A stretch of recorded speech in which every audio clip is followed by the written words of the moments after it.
Audio test. Audio test.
Good evening, everyone. Welcome to your council chambers and our regular meeting for October the 23rd. Welcome to the members of the public and to staff and to council. And I'd like to ask at this time, if you do have a mobile device or electronic device, if you could please set it to silent. And if it does take your attention, if you could step out into the hallway to deal with it, that would be wonderful. And also the facilities, if they're required, are out this door and to your left and left again. And I'd like to tell you that we are audio and video recording, so welcome to all of those watching on live stream, and thank you for joining us. Any audio and video recordings will form part of the record, the public record, which will be retained according to the town's retention bylaw. And for more information about that bylaw, anyone at the council table could help you with that. So we'll start with open forum, which is the first item on our agenda. Open forum is an opportunity for members of the public to speak for a couple of minutes on items that we're going to be dealing with later in the agenda. So it's allowing them to give us their advice and insight on an item that we're going to be making a decision on and debating a little later in the meeting. So there's one person who signed up for open forum tonight, and it's Patrick Morley, and he wants to discuss the item regarding the 9th line paving. Mr. Morley? If you could just come up to the mic, and Kim will help you get all set up there. And if you could keep your remarks to 2 to 3 minutes, that would be very much appreciated.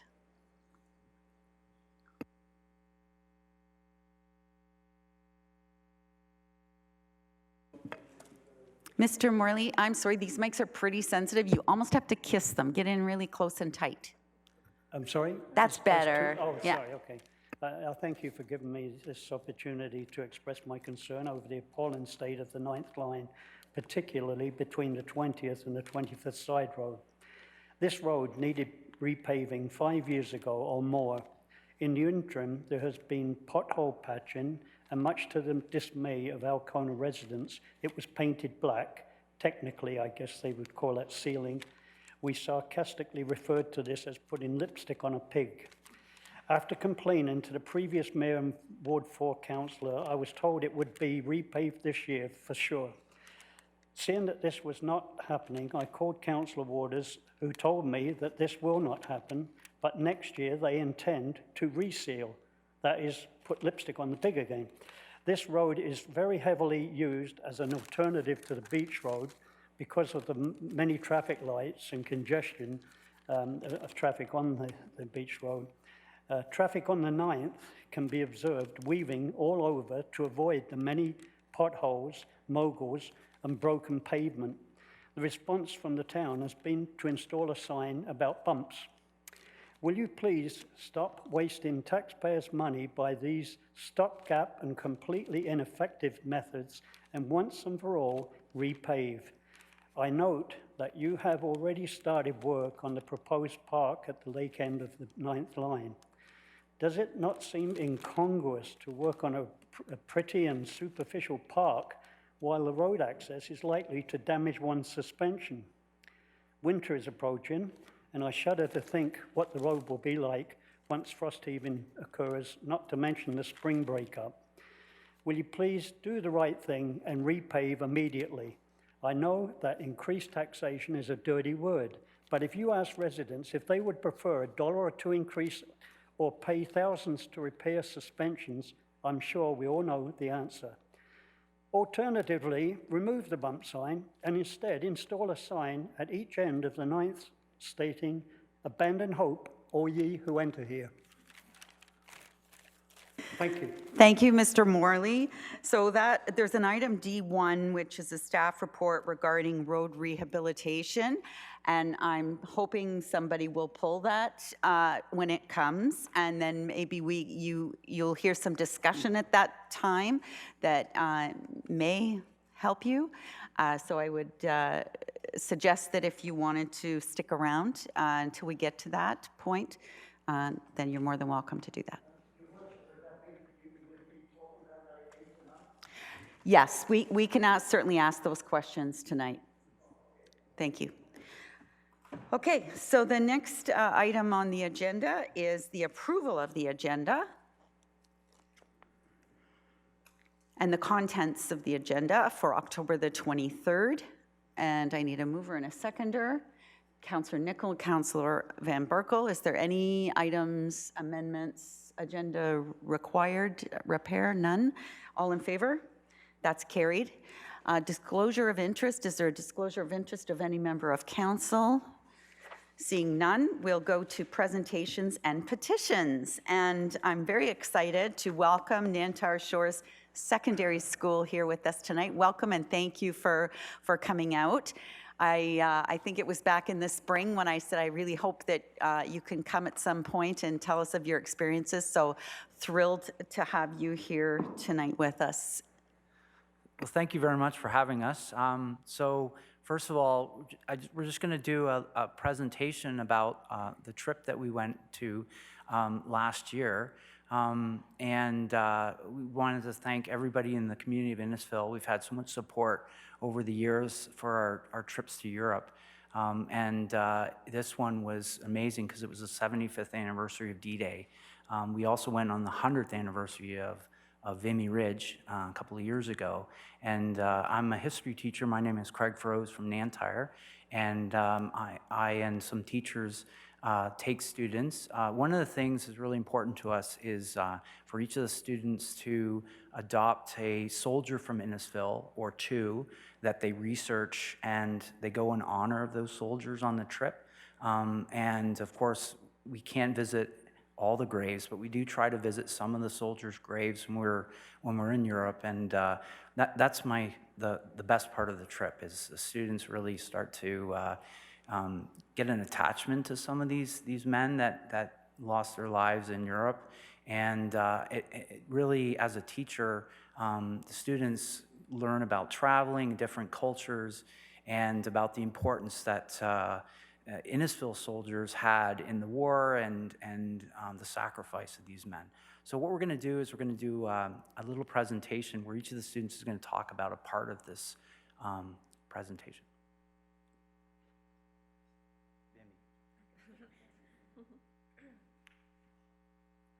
Starting at the trip, we went to Vimy Ridge, which is Canadian land, technically not continental, but still interesting nonetheless.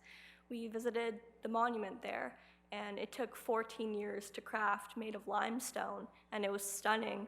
You can see everyone there, all 45 students, and we were celebrating or commemorating the lives of the soldiers who fought in the First World War. And here we are in underground tunnels, and going through the trenches, and even in the distant fields there was live ammunition turned off, but we were able to see craters and other impacts from the war. And so we were able to visit a couple of cemeteries while we were there and sign some of the books. I was really fortunate enough to get to visit my great-great-grandfather's grave in the Bois-Caire Cemetery in France. And I got a really beautiful headstone rubbing for my mom, who was really excited about that. He was a British home child. He came from France back to Ontario to work, and then was sent in the Canadian Infantry. This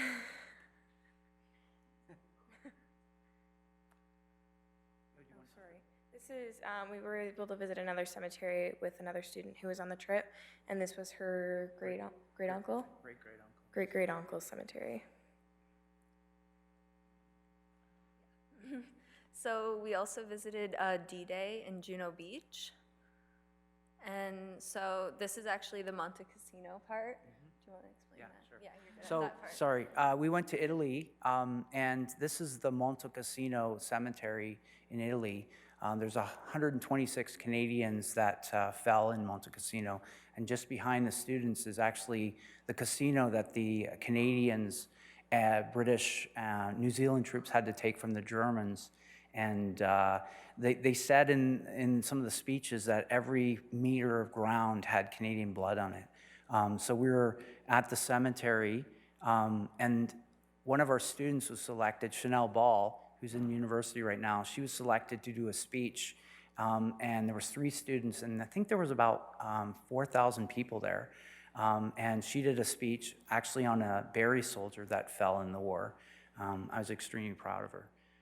This is a beautiful shot of the cemetery at Monte Cassino, and you can see how well maintained the cemeteries are. They're just absolutely beautiful. And this is one of our students, Braden Augustin, and he's putting Canadian flags on a Barry soldier. Now you can talk about it. So in France, we visited this abbey. It's in a memorial for 27 fallen soldiers during World War II. They were captured and tortured and killed. So there's like a monument that we went to visit, and it was just a nice, quiet, peaceful abbey, and it was just really special and beautiful to and then we went to the Juno Beach D-Day Center, and we got to experience what it's like to be on like boats and stuff. There was a really cool museum there to understand everything. And then we got to walk the beach, and we actually had the ceremony, and we got to listen to the Prime Minister talk and all that. It was really special. We got to see so many veterans. Yeah. Talk about the walk. Oh yeah, and I got selected to walk with 300 other Canadian students to honor one of us honored each Canadian soldier that fell in during Juno Beach. So it was very special. And then we visited Omaha Beach while we were there, and like other beaches during D-Day. So this is Gold Beach, which is a British beach. And this is Point de Hawk, which was very cool. There's so many things that are still kept from the war. And this is a giant shell crater that we could like go down and walk into just to see the comparison of size to humans. It's huge. And this was a 97-year-old veteran that we got to shake hands with. He was watching soldiers actually climb up the cliffs to commemorate them from years ago. And this is a picture of Omaha, the cemetery.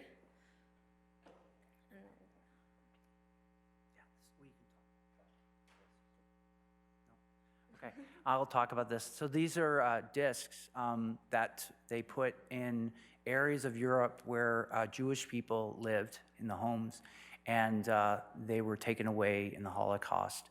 And if you look at those discs, they have at the bottom Auschwitz, so those people were taken away. And so that was in the Jewish quarter of Rome, but they're in Berlin and Amsterdam, so that sort of made the whole war very poignant for the students. And while in Amsterdam, we visited the Anne Frank Memorial Home. Going through it, I was experiencing everything I'd learned about in history class regarding Anne Frank and her life through the war. And it even coincided with my English project in ISU about Anne Frank. Good. That's awesome. Anyways, that's our presentation. So we just wanted to say again, thank you very much to all of Innisfil. We've gotten a lot of support from counselors and the mayor coming to our dinners, and from the Lefroy Legion, the Innisfil Historical Society, and the library. So again, and individuals in the community. So thank you very much. Thank you so much.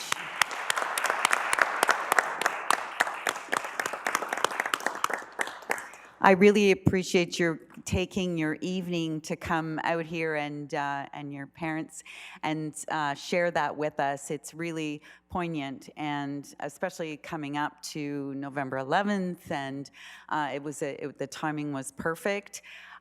You're so lucky to have had these experiences, and can I also say that you're also very lucky to have a teacher like Mr. Froese, who actually walks the walk and is so passionate about what he believes. Like, you'll take this experience on for the rest of your lives, and you're so fortunate to be able to do that. Is there any members of council who had any comments or questions? Councillor Asadi?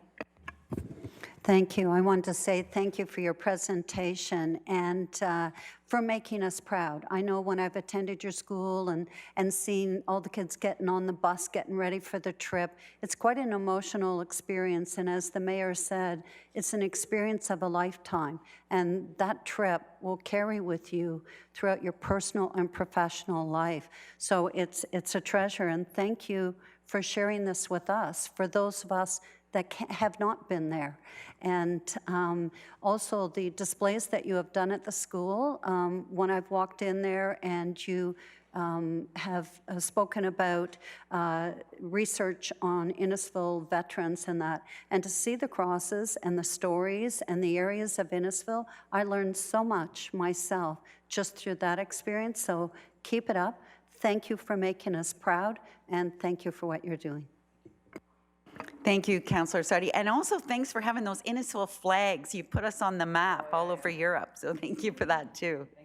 So I have a recommendation that's on the screen, and it's moved by Councillor Sardi and seconded by Councillor Waters. All in favor? That's carried. Thank you again for coming out this evening. Okay, our next delegation is Joanna Fast from Evans Planning Incorporated. Joanna, whenever you're ready. Good evening, Your Worship, members of council. I'm here tonight on behalf of the owners of the property at 1730 Second Line. We would like to advise council that we are not supportive of the Heritage Committee's recommendation that the property be added to the Municipal Heritage Register. The owners feel that this might hinder their ability to make alterations to their house or to their farm. We attended the Heritage Committee meetings, and we would just again like to reiterate that we don't support the recommendation. The property actually right next door at 1596 Second Line is also the Todd House. It's also known as the Todd House and was recently added to the register, and it recognizes the Todd family and their contribution to the town of Innisfil. And so we feel that recognizing a second Todd House isn't necessary, and we'd like to ask council that that it not be added to the Heritage Register. Thank you very much for your delegation, Ms. Fast. Is there any questions or comments from members of council? Councillor Sadi? Thank you. Just for some clarification on the property, the house is on acreage, farm agricultural, farmland? Yes. Yes. So is there plans by the homeowner to take this house down, put an application No, in? there's no plans. They just fear that it could inhibit what they might want to do in the future, that's all. Okay. So is the home occupied now? It is. It is. Thank you.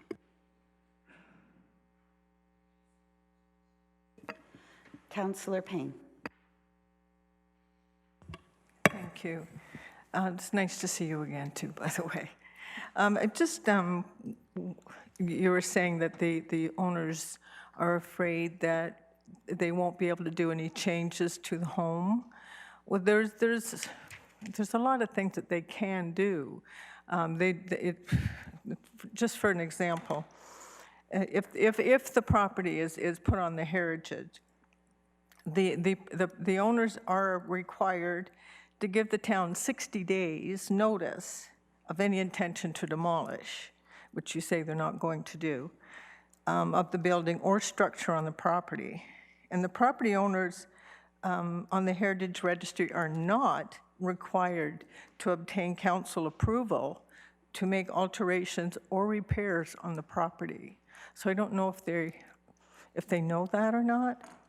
I would expect that if it's listed and say a building permit application came in to make a significant alteration, say an addition or something like that, then it would trigger some sort of review from the municipality. Okay.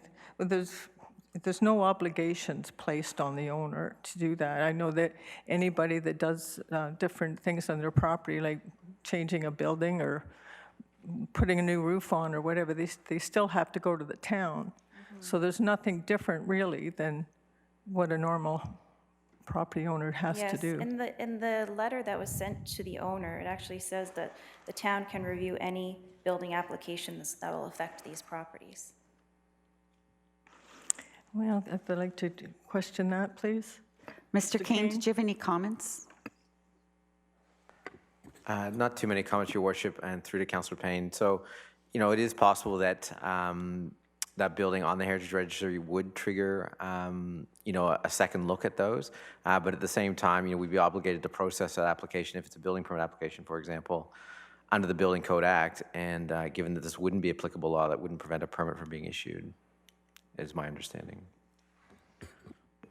So just the other intricacy, so under the Heritage Act, there's registration and designation, and you're aware of the difference between the two? Yes, we're aware of the difference between listed and designated. Okay, and the fact that this is not asking for designation, this is asking for it to be put on the registry? That's true. Okay, thank you very much. Any other questions or comments?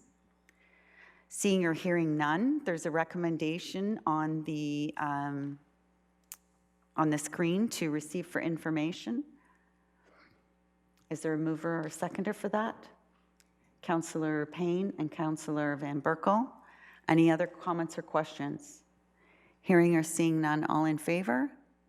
Opposed? That's carried. Thank you very much for coming in to see us tonight.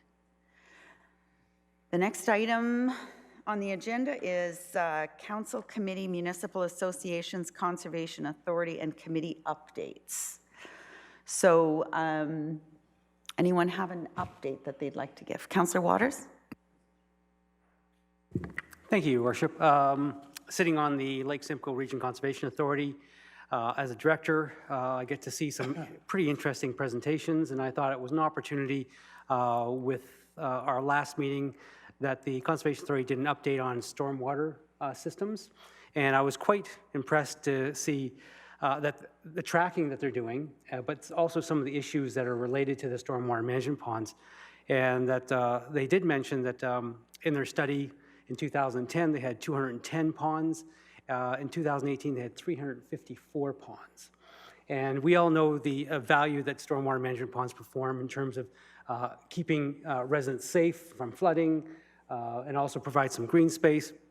However, over the years, they've noticed that these ponds have some serious issues related to them in terms of sediment, basically upkeep, maintenance costs that are associated with it. It's left with the town to maintain these things, and that a lot of the sediment that gets into these ponds is sometimes considered toxic waste, and that has to be removed and disposed of down the road.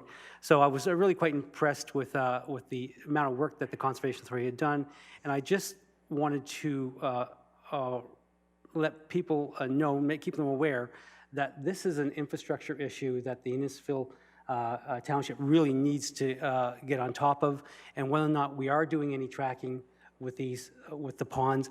Do we have any maintenance schedule on these? Do we have a budgetary item in upcoming bills and upcoming budgets to do these things? So these are things I didn't know, so I thought I would take this opportunity to ask those types of questions. And if we don't have a good tracking process, maybe there's an opportunity here as council to ask the staff to do something.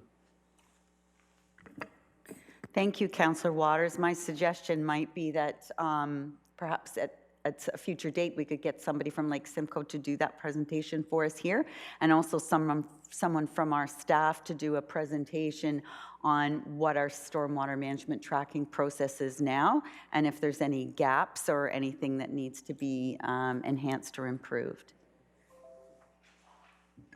Any staff have any comments on that? None? Meredith? Could you come to a speaker just in case someone's online, they won't hear you? Thank you, Meredith.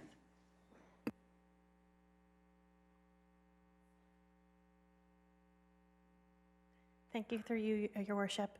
We do have a stormwater program. We have a stormwater master plan and a stormwater pond retrofit program. So we retrofit a pond every year. This year we're a little bit delayed. We are delayed a little bit, but there is a program to do 2 ponds every year. And the program also includes funds for low-impact development, additional operation costs, et cetera. Thank you, and that includes, so the budget accommodates all of that to happen in the next few years. Okay, great. Yep, it's RDS 172. Numbers in my head. Thank you. Thank you, Councillor Waters. We'll have further conversation on that, because I know I really did like the slide deck. It was interesting, and I know some municipalities have developed stormwater guidance through a revenue option for stormwater and stormwater ponds, but we can have further discussions on that another day. I've gotten way off our agenda here, sorry. Other committees that people have attended that they'd like to speak to? Okay, hearing or seeing none, we have a recommendation to approve payments for those members who went to the AMO conference and also the some other training that was done. Just before that, I will note that at the county, did you want to give a county council update, Deputy Mayor? Thank you, Worship. It's a pretty quick meeting yesterday, but our big concern again is waste pickups, our delays that we're having, with the labor shortage in place. It's causing a few issues, but I believe the staff of the county are aggressively working to rectify it as soon as possible, and I'm sure we'll come up with a solution. We went with option 1 with alternatives, so I think we'll know in the next few months where we're going. Thank you. We just ask you to be pleasant and patient when you do call-ins to your councillors and to the county. They are doing their best, but please remember some decorum. Thank you. Thank you, yes. And I will say also, it's a labor shortage issue. And so those that are continuing to work and working a lot of overtime, but also then getting attacked at the road by residents verbally, it makes them not want to work overtime anymore. So, and also I noticed repeatedly that people aren't getting the app, and really the best way to deal with this issue right now and know what's going on in your neighborhood is to go on the Simcoe County app. It's called Waste Collections, Simcoe County Collects. Yeah. Simcoe County Collects, it's great. It gives you point-by-point information. If, for instance, last week my recycling wasn't picked up, but I was able to put it out on Saturday, and they picked it up on Saturday, and I only knew that because of the app. All right, and then the only other comment I would have under this section would be municipal association. So tomorrow is the fall policy forum for AMO in London. So I'll be attending that for an executive meeting as well. So that will be Thursday, Friday. So I will be on the road at 6 o'clock in the morning to get to London for my 9 o'clock meeting. Okay, mover and a seconder for this recommendation. Councillor Payne, Councillor Waters, all those in favor? That's carried. Next, we will go to the consent list. So we'll work through the items that are here. If there's any items that councillors wish to refer to committee, we will do that and have debate on them after. Any items that are not referred will be considered passed later on this evening with the recommendation that's provided in the itinerary. Oh, and if anybody didn't get an itinerary, they're by the door there when you're coming in if you'd like one. So item number A1, the special council meeting dated October the 9th. A2, regular council minutes. B1, the Remembrance Day Committee report. B2, the Municipal Heritage Committee report. B3, the Innisfil Accessibility Advisory Committee. C1, the zoning bylaw, home occupation. I'd like to pull that for Councillor Van Berkel. further discussion. Thank you. Thank you. C2, the community strategic plan. Councillor Davidson? C3, the infrastructure application funding. Councillor Setti? Refer? Yes, pull that one, please. Thank you. C4, the Trails Connecting Communities grant. C5, the Fair Transit Program. Councillor Ices? Refer. C6, the street naming for Friday Harbor Marina District and Village. D1, the award for the road rehab. Councillor Waters. E1, the procedural bylaw. There's no correspondence, there's no, so the consent list then. Councillor Van Berkel. Yes, Your Worship, maybe I missed it, but did we do 7.1?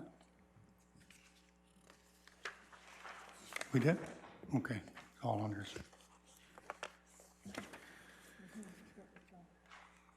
Yes, we did, yes. Your Worship, members of council, just as clerks is preparing the recommendation, I just wanted to make sure that B1 was not meant to be pulled by any member of council. It was the heritage report related to the delegation that you received, just confirming. That was B2 actually, but nobody pulled it. No.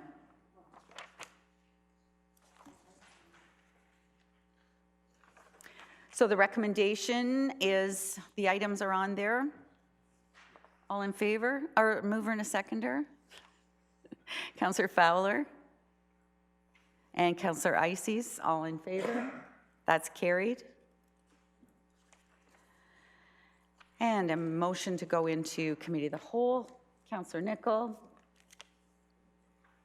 Councillor Payne, all those in favor? Thank you. So the first item is C1, and that was pulled by Councillor Van Berkel. Thank you, Your Worship. Mover and a seconder if you'd like, please. And mover and a seconder. Councillors.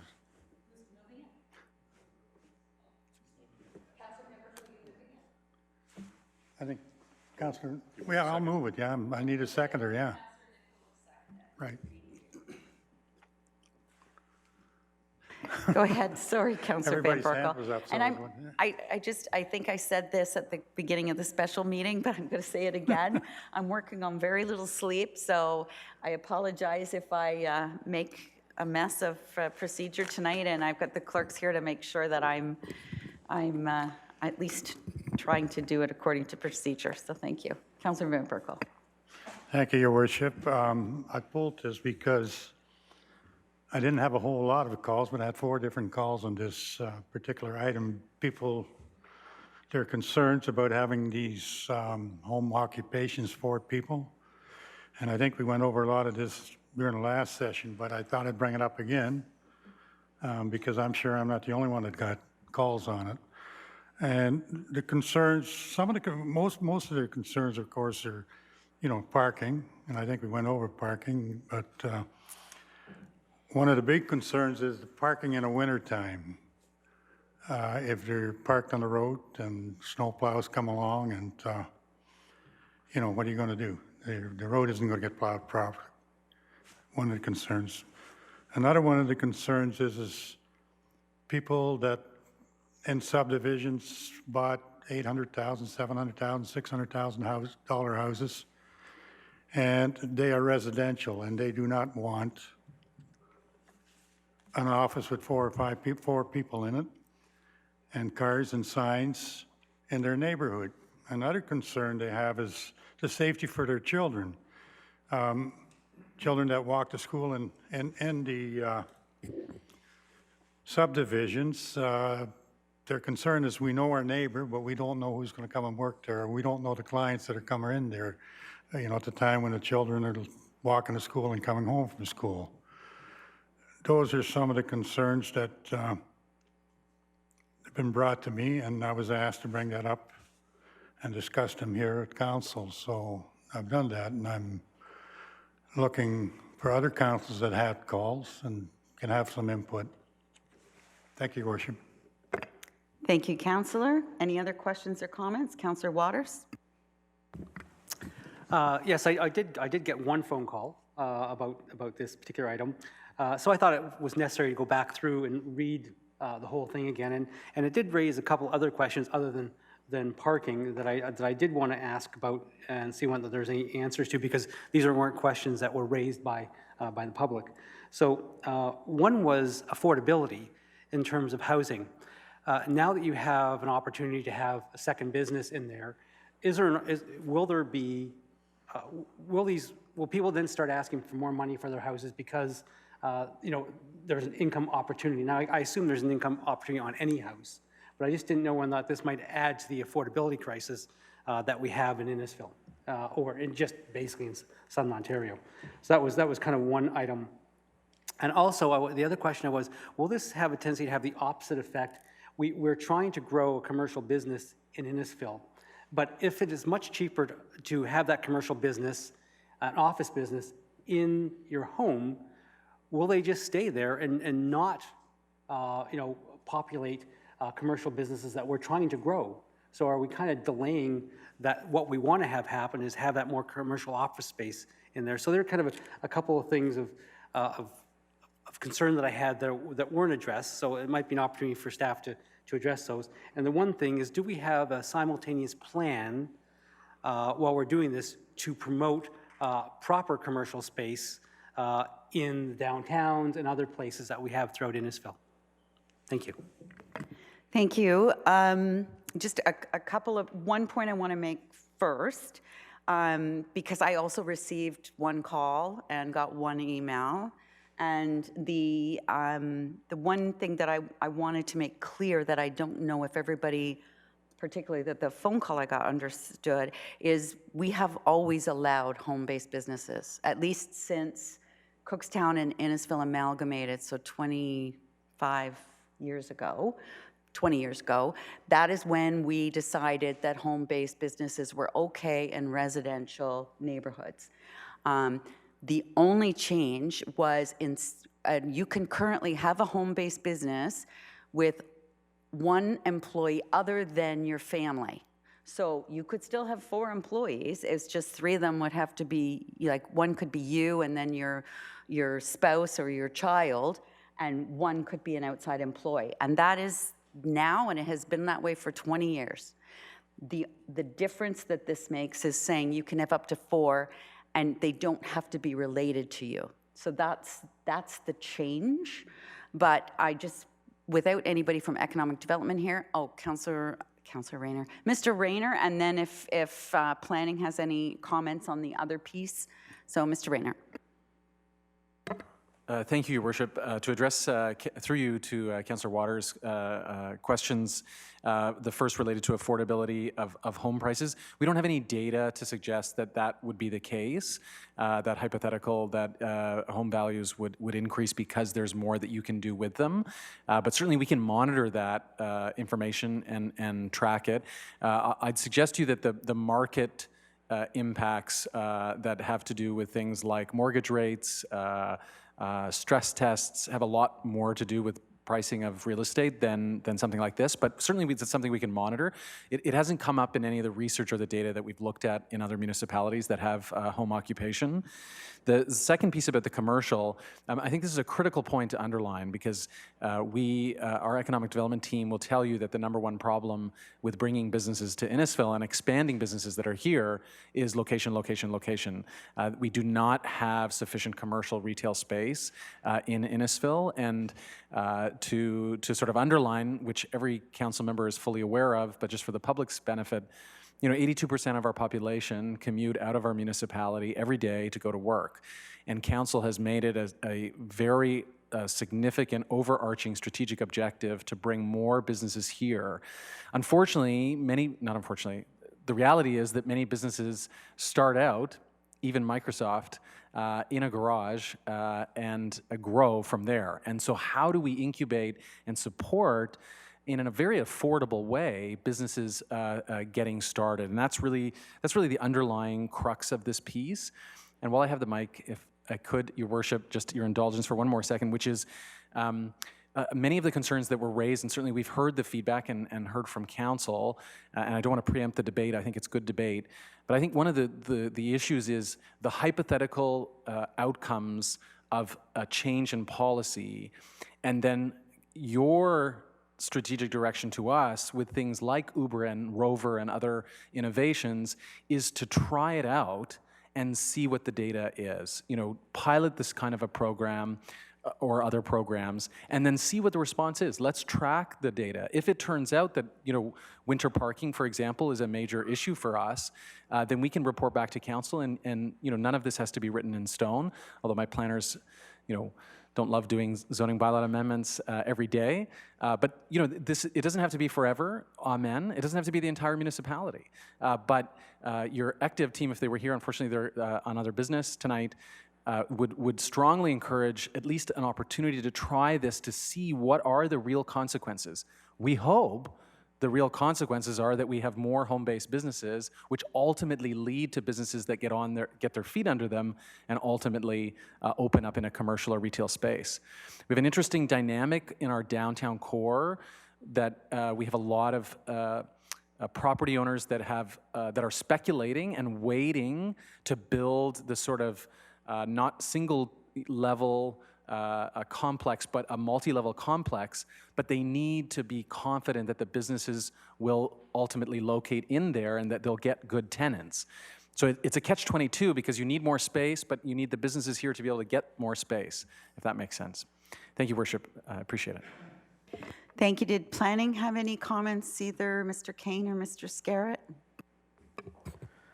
Through your worship to the inquiries that were made.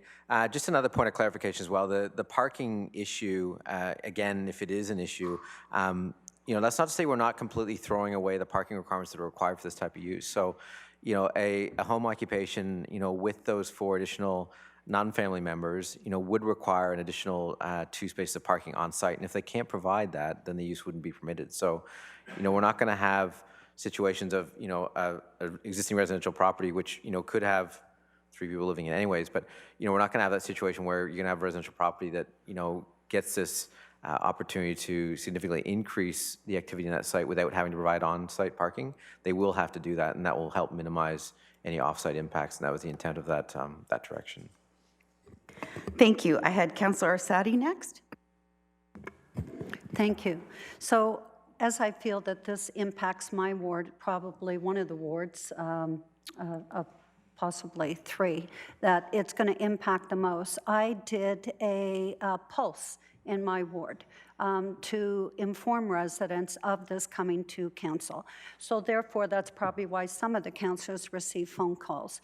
And I went from areas from Webster, from Lakelands, from Linden, from old areas to Westmount, a lot of areas where people attended the economic development's presentation at the Lakeshore Library about a year ago.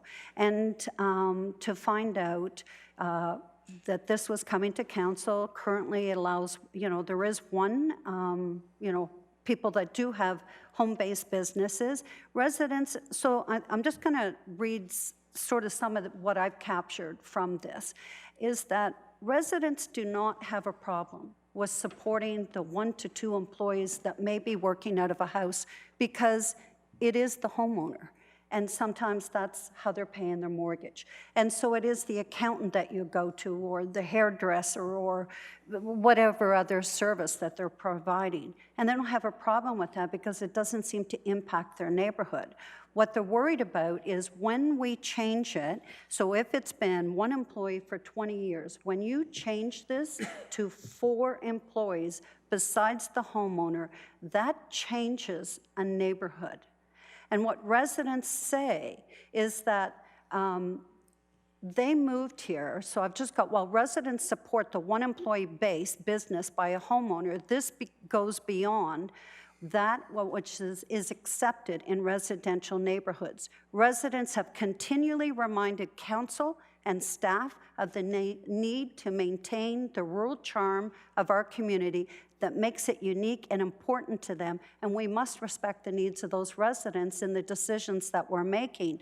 It's about putting our community first. So I appreciate the fact that there's limited options for businesses in Innisfil to locate here because of non-competitive prices, and that means that we need to attract more, that's going to attract more people to move to Innisfil, to set up their business in residential neighborhoods, to save money on commercial space, commercial taxes, and licensing at the expense of residents. So residents say that they want to move, they moved here on a residential street. They're not concerned about the one employee. Invested a lot of money into their home to raise their family in a community similar to the safe community that they grew up in. Or they want to enjoy their retirement in a quiet residential neighborhood, not a commercial one. So I think if it comes down to we need incentives, then our planning staff and economic development should be looking at community improvement programs to encourage local property owners and business owners in commercial areas to offer alternative flex solutions in cooperation with incentives into those spaces currently vacant or for future potential development. Or look at the mobility orbit area to design that before it's even developed. But it's not, it's about changing it to 4 people outside of your home. Once you do it, you can't take it back. And I'm going to use Rover. Rover was introduced to council as a pilot. We marketed that for Innisfil Beach Park as a solution to the parking solutions. But now this pilot is being used that, well, when you have a problem and you can't park with the bicycle lane, use Rover. Now with this, so Rover has gone beyond a pilot. So if we make this a pilot, how do we control it? Because the staff said before that businesses do not have to register with the town. So how are you going to know and how are you going to control it? I agree that staff need to have a bylaw to protect the expansion beyond what we currently have, but not to this. I had Councillor Davidson next, or Deputy Mayor Davidson. Thank you, Your Worship. My concerns here are that if you take it to 4 people, what about deliveries coming up? Depending what kind of business this is, they have to provide 2 parking spots on their property for 4 employees. Now, if they cannot provide those, they start with 2 employees, let's say, so they have those 2 parking spots, and then discreetly they hire another 2 more. And since we're not regulating it and we don't know where they are, who's to say whether they're parking on the street and taking up spaces? And then if they do have a business with 4 people, what kind of business is operating? What is being delivered? Could it be marijuana? Who knows? But I'm just saying, so we have all these deliveries maybe coming to these residences, which causes another problem, because if there's no parking on the street, you get these delivery trucks like Canada Post, double parking. And I think Canada Post last year paid $5 million something in traffic tickets because they're double parking. So we have that problem we have to deal with. And with Councillor Asadi's opinion, I think 4 is really pushing it. Maybe we could do an amendment to go to 2 employees. If this is going to be a pilot, start a little smaller, go from 1 employee to 2 employees, but not 4 right away, and see how the pilot goes. If you'd be considering that as an amendment to what's being proposed, we might be able to do a slow gradual to 4. I'm not really crazy about 4. And we did get phone calls today about child safety, who's coming and going. Is this going to be a therapy type office for who knows who's coming for therapy? What therapy are they getting? Could that impact our children in the neighborhood? So Councillor Asadi, I think you have some strong points, but maybe we can make an amendment to adjust it for the pilot time period and make sure there's a bylaw in place that staff can implement if somebody crosses the line. Thanks. Thank you, Deputy Mayor. I just want to be very clear and ask either Mr. Scared or Mr. Kane. This does not include retail, therefore could not include cannabis.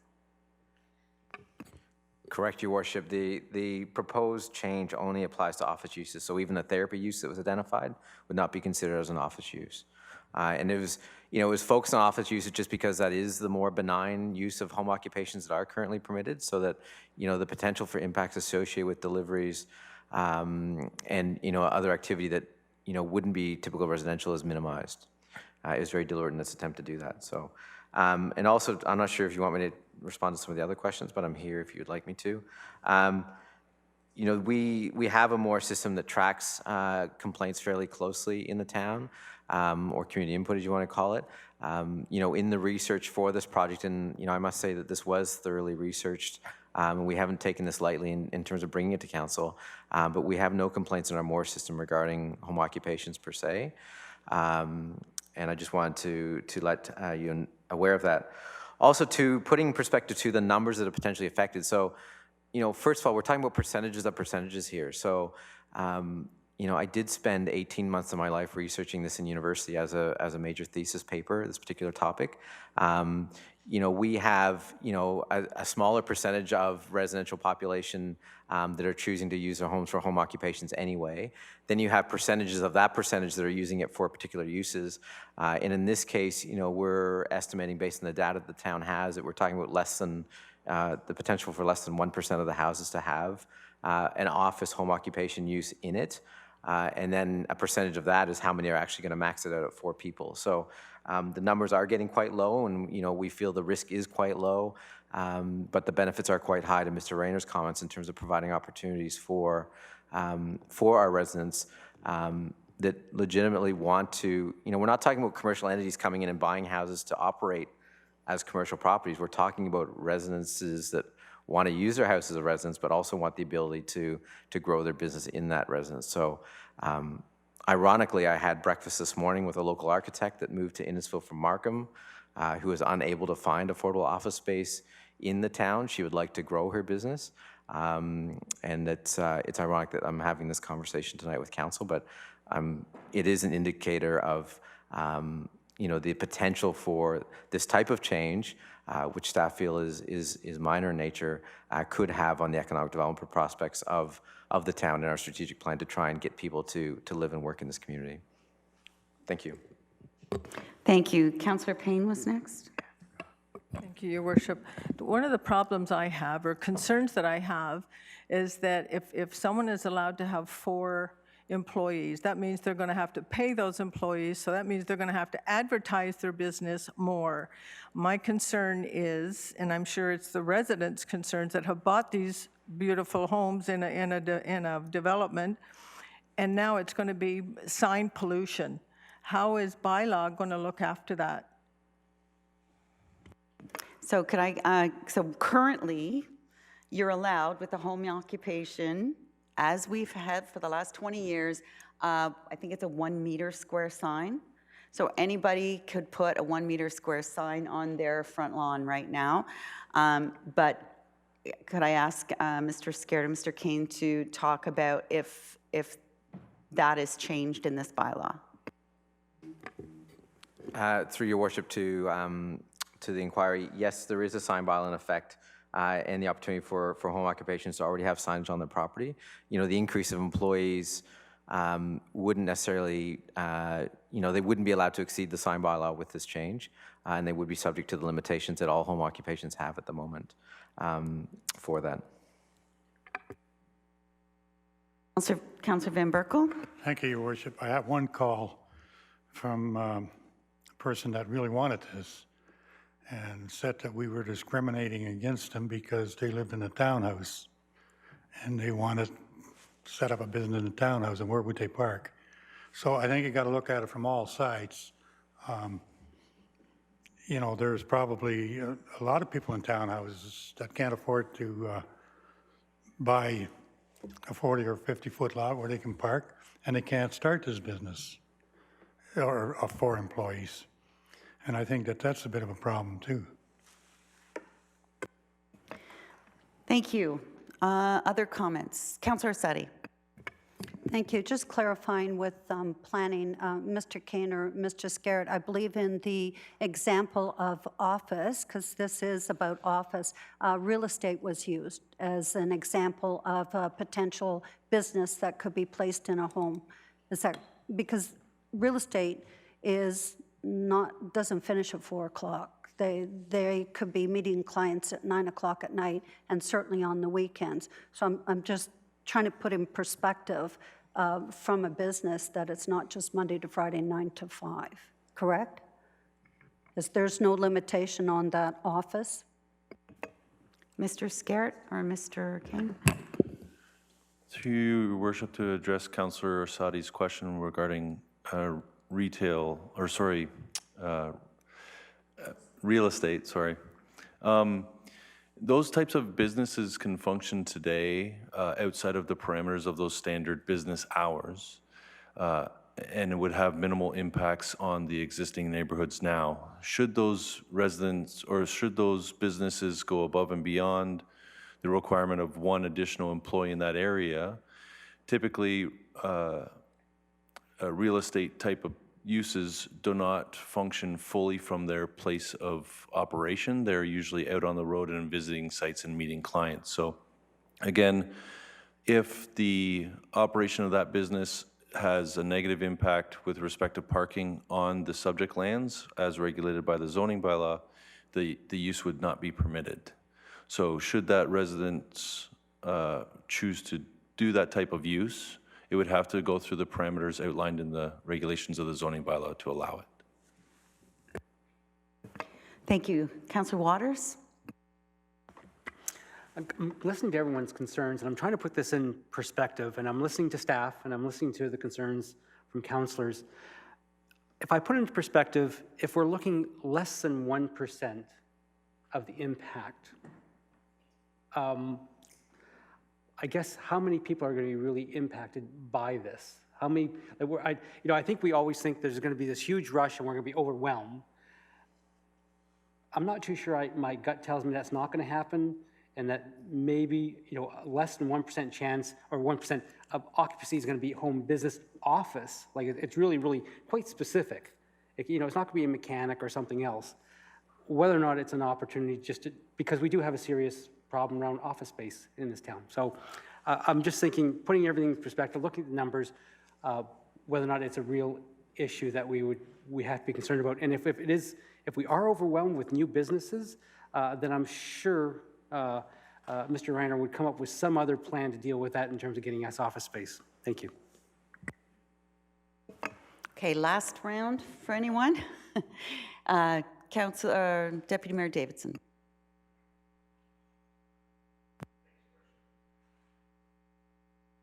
Damn thing. I hear where we're going. So the bylaw, it's for office use only, 4 people, 2 cars have to be provided. Councillor Van Berkel's comment that somebody in a townhouse feels prejudiced against because they don't have the appropriate parking. And I think Mayor Dolan will remember years ago when the province told us we could build townhouses on 16-foot lots, and our concern there is where we're going to put the snow, because there's 2 cars in the parking lot.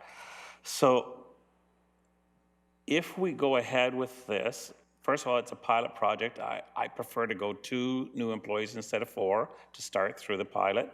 But also, if complaints come forward, I think they need to be recorded and sent to that councillor in that ward, so that councillor can continue to follow each complaint. And sometimes, I'm hearing this with Airbnbs, you get a neighbor that the moment the Airbnb people move in, within an hour, they're not even an hour, they're already phoning the municipality and complaining. So you get a neighbor who's a constant complainer, a nuisance neighbor, let's just call it. So I'm wondering if we went with 2 instead of 4 through the pilot project, and we recorded all complaints, notified the councillor in that ward that complaints are coming through, but also be aware of a nuisance neighbor who is intimidating or harassment or whatever, because we do see a lot of that. As we know, most complaints bylaw gets is usually from a neighbor. So I think if we put something in a process there to protect the pilot, that we're aware of the complaints, and the counselors are aware of the complaints in their ward, they can make a better decision when the pilot is over or up for review. Thank you, Councillor Sadi. Thank you. The no complaints currently in Moore are based on one employee that's currently allowed, correct? We currently have a bylaw allowing one employee beyond, for the past 20 years apparently, in a household besides the homeowner. So no complaints in Moore is based on the one employee that people don't have a problem with. It's going to the 4. And the complaints to the ward councillor, this 1%, I'm struggling with this because all we hear is that there is such a great need for places of business to start and entrepreneurs. And I am not against entrepreneurs. I support entrepreneurs. It's the scale of it. And the 1%, is that 1% of the population, because that 1%, Councillor Waters will be in your ward and my ward, the most condensed, or possibly Councillor Ices in Stroud areas, but I don't see it on the rural roads, because this is probably allowed on the rural roads now. You've got a space that's big enough, you've got a farm, you could do that. It's when you've got the tight areas that it has a concern. Thank you, but I would argue almost all the wards have urban spaces, not just wards 3 and 4. So there's urban spaces in Stroud, there's urban spaces in Cookstown. So I don't think you can say it's going to impact one ward more than the other, but that's just my comments. Councillor Nicol was next, then Councillor Van Berkel. Thank you, Your Worship. Sitting back, listening to all this, nowhere in this recommendation do I see pilot. So if that was an idea that was brought by staff or suggested by staff by CEO Rayner, was maybe to look at as a pilot, but nowhere do I see that. So there may be an amendment or a friendly or a revised recommendation for that.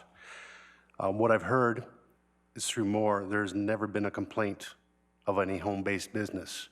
I would hazard a guess that any home-based business would not be sticking just to a 1-employee ratio at this point anyways. I think everybody pushes the envelope here and there anyways. So I don't have a concern with that, especially if it's going to be a pilot, even better, try it for a year. My question is, my comment first, I only received 2 complaints. I think everybody got the same phone call, and I got 1 email late this afternoon. When I Googled it, that actually is a home-based business already. So I think it's a bit suspect that way. I don't know that staff have said that we've had a request for people to suddenly open up huge office spaces in their homes and start employing 4 people. I don't know if that was ever in the report anywhere.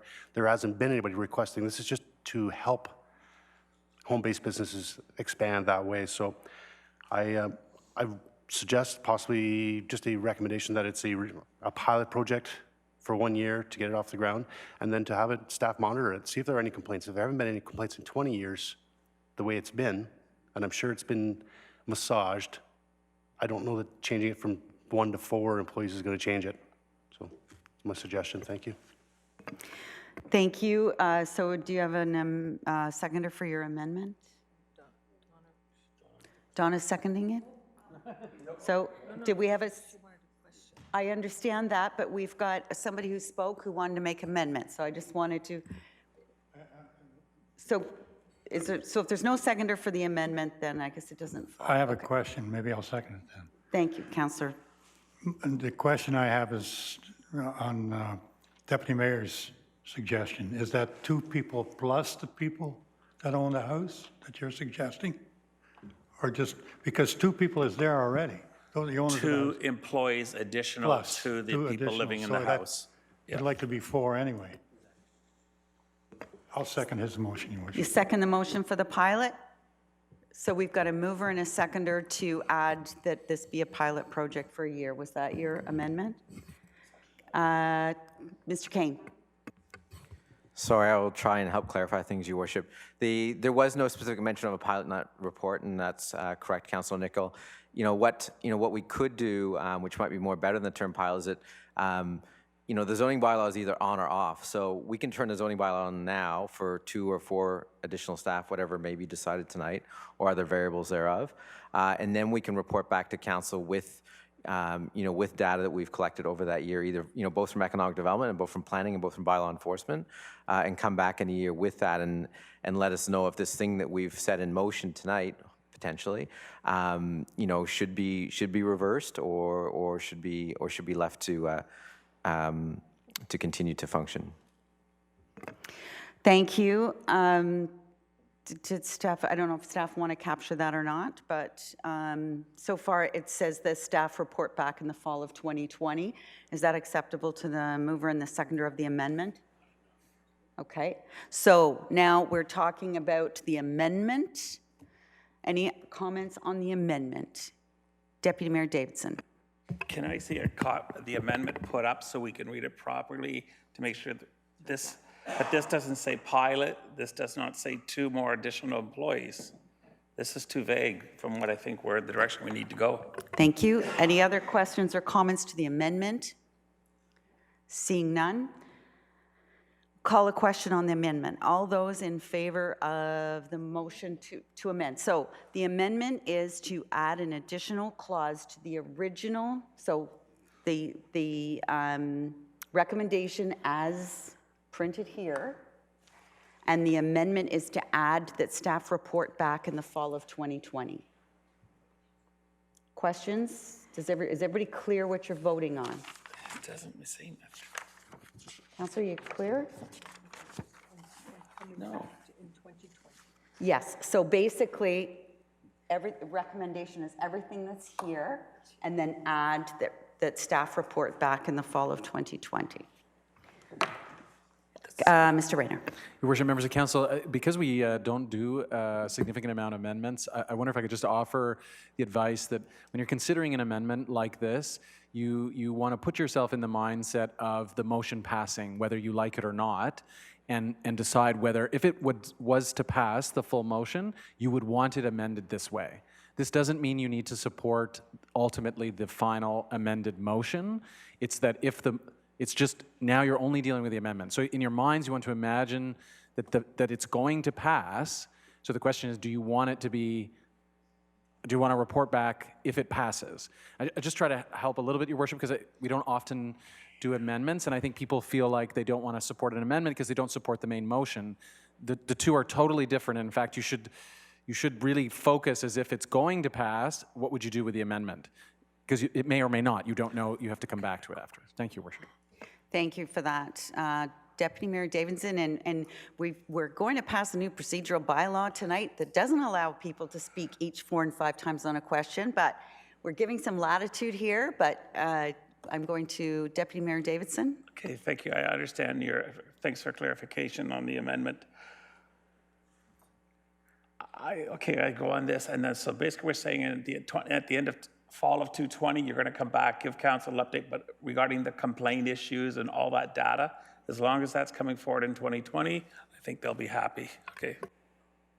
I just want to check because the wording has changed. I'll check with the mover and seconder to see if they comply with the new wording. I'm getting a nod. Councillor Van Berkel. I just have one problem with this. So we do this for 1 year. People hire 4 people, and after a year, we decide this is no good. We're going to throw this out. So what do these people do? It's like 300-400 people that hired in a home business that hired 3-4 people. I don't know. I mean, so what do we do? Say now you can no longer, you got to fire your employees. You can no longer do this. You're right, Mr. Reiner. You got to think about what you're doing here, because it'll come back to bite you, just like a lot of other things did. Mr. Scarrett. Through your worship, to address Councillor Van Berkel's question, should council approve the bylaw amendment tonight for the increased number of employees, and those individuals allow those businesses to run with more employees, and a bylaw amendment in the future was to alter that to a lower number, those people would be granted legal nonconforming status with respect to those employees in those home-based businesses, and would not be enforced upon to reduce the number. Thank you. Final questions or comments on the amendment? Councillor Rosati. I'd like a recorded vote, please, on this and the original vote recommendation. Thank you. So first, the motion to amend, recorded vote. Mr. Clerk?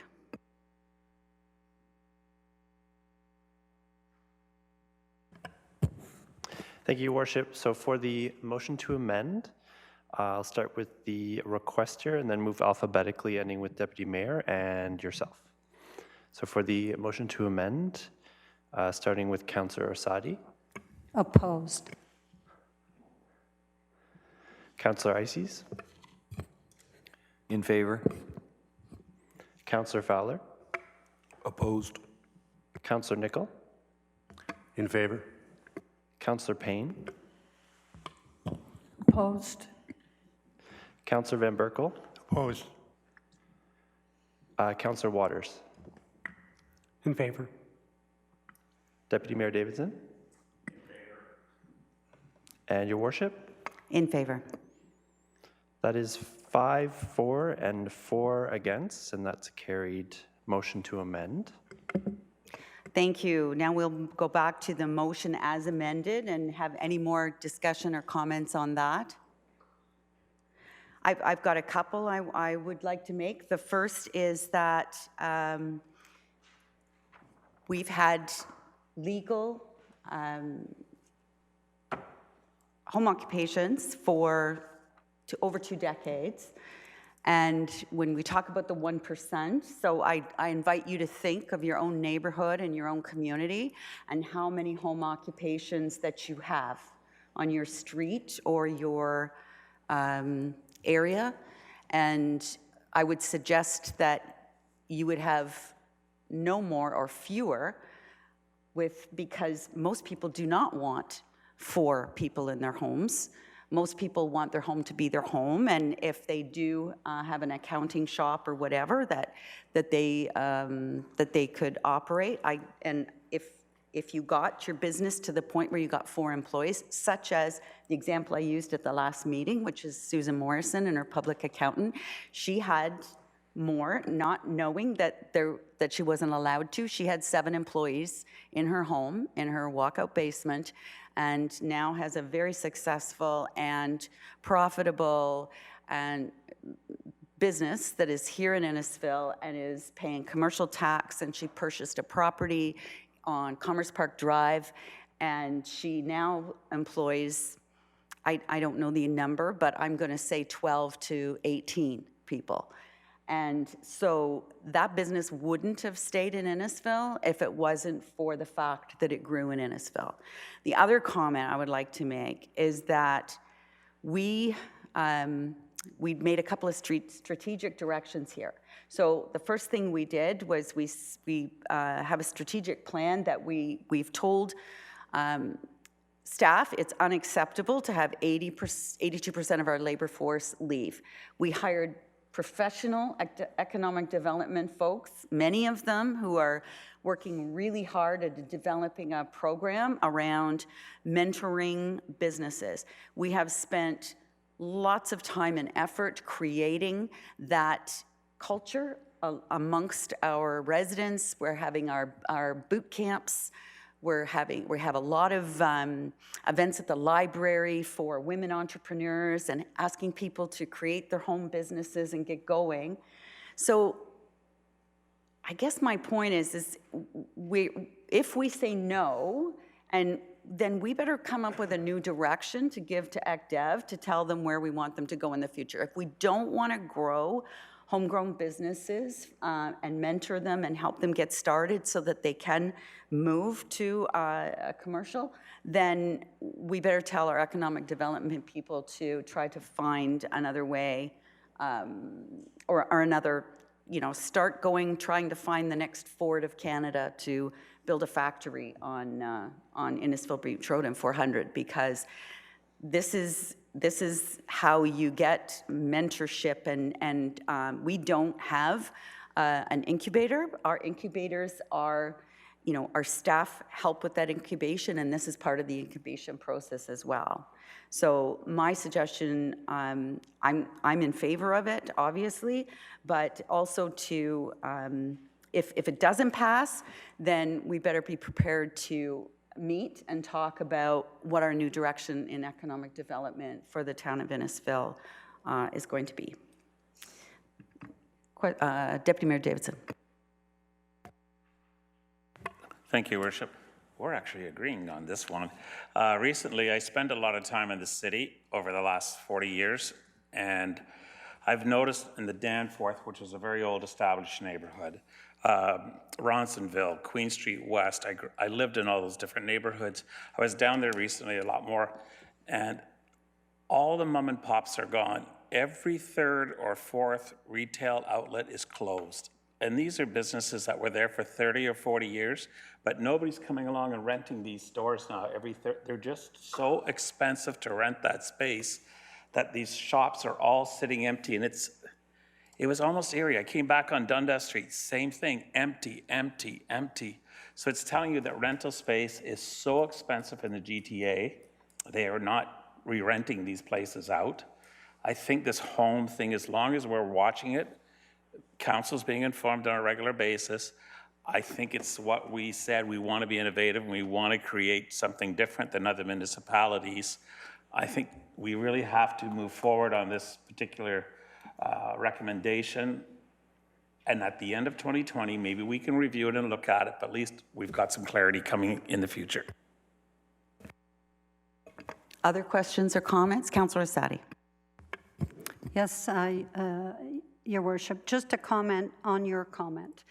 You used the example of the accounting firm. They were located on Innisfil Beach Road. Their house is a commercial area, so it makes sense that they started there with their employees. So Innisfil Beach Road, Yonge Street and Stroud, that's all commercial area that would support that, but just not residential streets. And again, I'll be asking for a recorded vote. Thank you, Councillor Sadi, but I just want to clarify, they lived on Innisfil Heights in the residential portion of, not on Innisfil Beach Road was their home. So anyway, I think we've had enough discussion and we'll call for the vote. Mr. Clerk. Thank you, Your Worship. Again, for the main motion as amended, we'll start with the requester of the recorded vote and move alphabetically. Councillor Sadi. Opposed. Councillor Ices. In favor. Councillor Fowler. In favor. Councillor Nickel. In favor. Councillor Payne. Opposed. Councillor Van Berkel. Favor. Councillor Waters. In favor. Deputy Mayor Davidson. And Your Worship. In favor. And that's carried. Thank you, Mr. Clerk. The next item on the agenda is item C2, which was the Community Strategic Plan. And who pulled that? That was Deputy Mayor Davidson. Okay, I just had some concerns that I brought to the CEO's attention earlier that, let me just get it here, I wrote it down. I'd like to know how many took, Mover and a seconder. I need a mover. You're the mover. I'm a seconder. Getting? Yeah. So I would like to know how many people took the survey and how many actually left comments. And I think that that's both on Facebook and on the town's website. And I think it's imperative that council see those comments made by the general public. So I would like to ask the CEO if he could produce those tonight, or should we maybe defer this until those are brought available to council? So, Your Worship, members of council, the communications team and your head of enterprise strategy and business planning are here to address the themes of those comments. We have the comments here that we've printed. We're happy to distribute those if that is helpful. Certainly, this will have an impact on our preparations for the budget for 2020, if Given the low number of comments, our suggestion would be to move forward tonight if possible, but we understand if council needs more time to address the matter. Thank you. Thank you. Can I just ask Mr. Clerk, in your role as Director of Legal, MFIPA, if we receive these in public forum, are they identifiable personnel or comments or names on the comments? The comments were publicly available on Facebook, and so there's Facebook comments, and the comments that were made through Get Involved Innisfil do have usernames associated with them, but those were also publicly available online. Thank you very much. Deputy Mayor Davidson.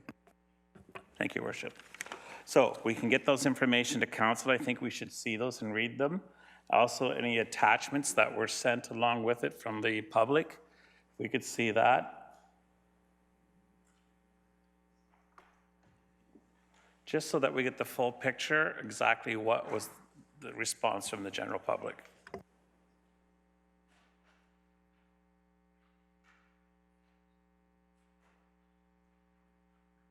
Thank you. While those are being passed out, is there any other comments or questions on the strategic plan? Thank you. I just want to say that I enjoyed the process with Mr. Matheson. I thought he was good at taking our very, what shall I say, a lot of varied comments and kind of categorizing them in the way he did with his Post-it notes and making sure that he grouped them into concerns and questions. And I thought that was a great process. I don't know how the rest of council felt about it. I also would like to thank Ken for his leadership role on the strategic planning team. The one comment that I read about was the fact that it was too high level, didn't have enough direction. And my comment to that is that's what strategic plans are. You can't have, before you start to walk, you have to know what direction you're going in. And I think it was a great opportunity for us to do that kind of pie in the sky, sort of what direction did we want to go in, and just make sure that we all saw the same vision of Innisfil in 2030. I know there'll be lots of debate and comments about how we get there, but in the meantime, it's nice to have that overarching decision as far as the big picture and make sure that we're going in the same direction. Have I rambled enough to let everybody read what they want to read? Mr. Rayner.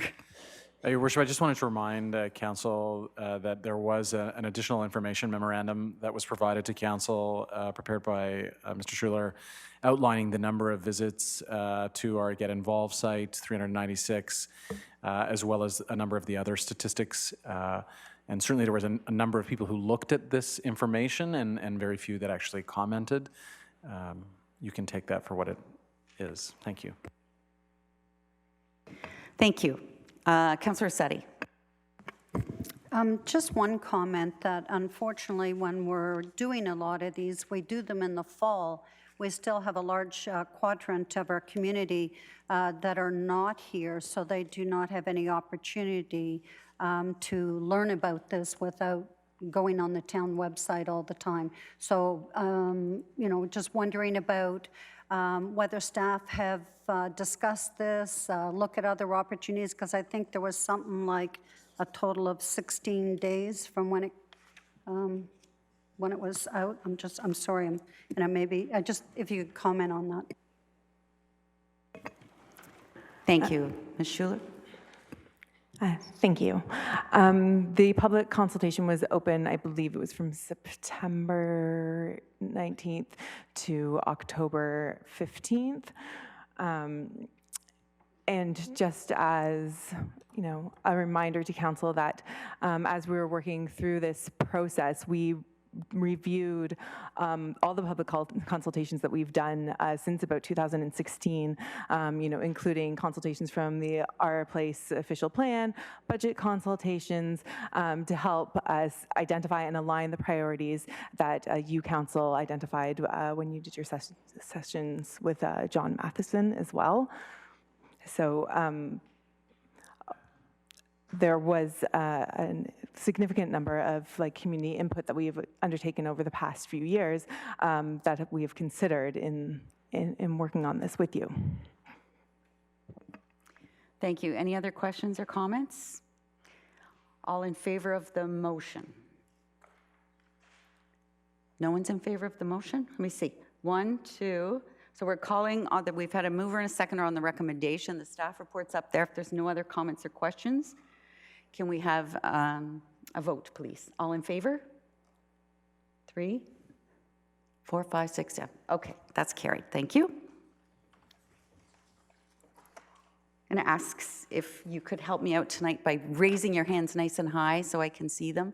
That would be appreciated. Next is item C3, and that was pulled by Councillor Orsatti.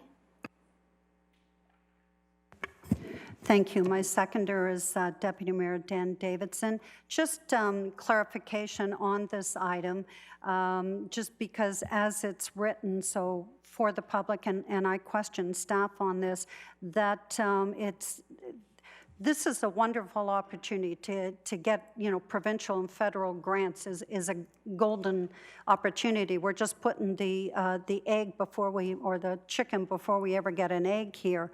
And the wording in here states that upon approval of the community culture and recreation infrastructure for any or a combination of the projects, the council will approve them all. So my concern as a councillor when I'm looking at this, that if the funding infrastructure only approved the town square, we would be moving ahead with the additional money for the mobility orbit and the Lefroy Community Hub. So I just wonder if staff could just comment on that for clarification.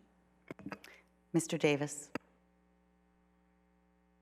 Your Worship, members of council. So I think I see now the way this was worded, the intent was that, if we get approval for any of those, then that budget, you would approve us to advance the budget or increase it, but not, if we got one of them, you advance all 3 of them. So if we're only successful once, it's only that budget that we would then have approval to increase the budget amount, not all of them. However, if we, by some strike of lightning, were approved, all 3 were approved, which is very, very doubtful because I know that this particular fund is already, even before ours are in, there's 4 times as many applications in as there is funding. So that is very unlikely. But the other part of it is we have until 2027 to complete these projects. So even if we were lucky enough to get approved for all 3, we would have a number of years in order to get our percentage, which is 26.67%, in order to complete the projects. Councillor Orsatti? Thank you. So when I was reading this, the perception is that we, as it's written, are approving all, regardless if only one is approved. So there might need to be a little tweaking in that. We may agree to it, but someone reading this, because these are items that, if they're not approved, these would go to our town council budget that we would be discussing in the next budget update about the Lefroy Community Hub and the timing for that and the capital project for the mobility orbit or the phase 2 of the town square that we haven't discussed yet. So I just wanted, those were my thoughts when I read this, that, well, wait a minute, I would like to discuss this in the budgets. So it's just when it says that we would approve all of them. So I don't know how we can just change that wording. Mr. Rayner? Your Worship, members of council, I don't read it the way Councillor Orsatti is reading it. I read it that if approval comes through for any or a combination of the projects, those projects ought to proceed as approved, I think is the inference there. But certainly we hear you, and I think certainly Mr. Clerk may be able to recommend a friendly amendment. But I take Mr. Davis's intention of this drafting. The other thing that's important to note is that we may have talked earlier about a chicken and egg argument, and this is a similar one. The province isn't interested in approving projects that you haven't approved yet, but we don't move ahead with projects unless we have funding.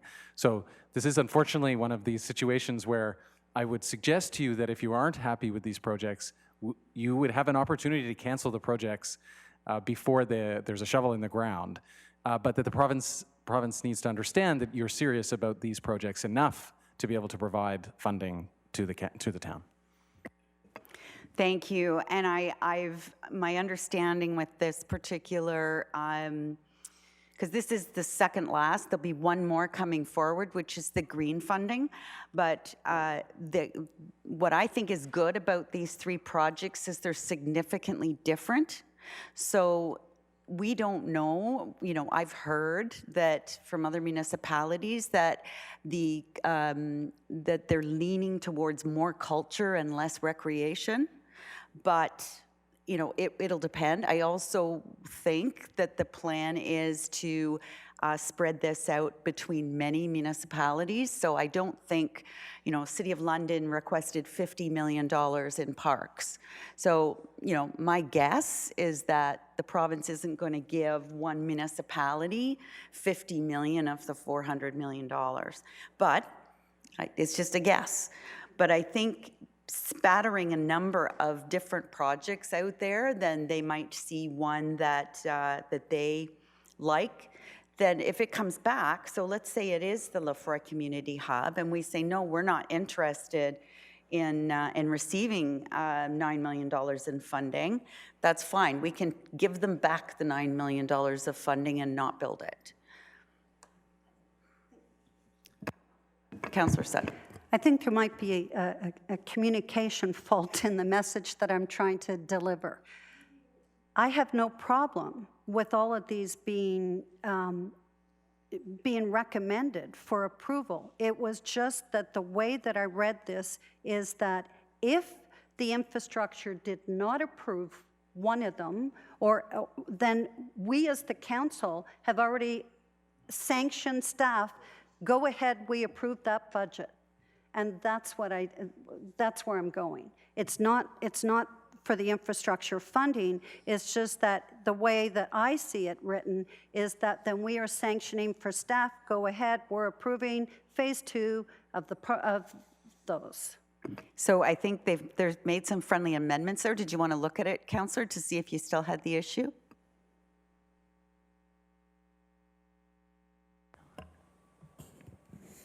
Your Worship, we're still working away at that.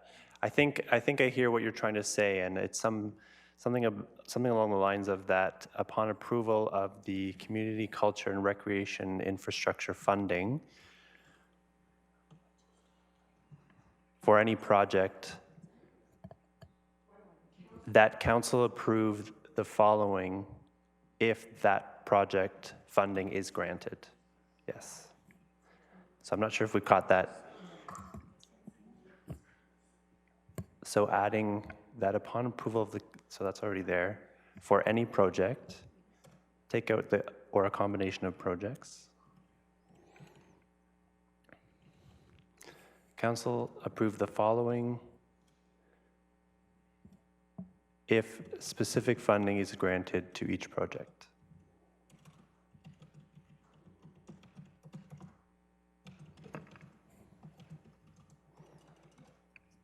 I think we all know exactly where we're going. It's just getting the words right. So does that suit? Okay, can I call the question, or is there more comments? Can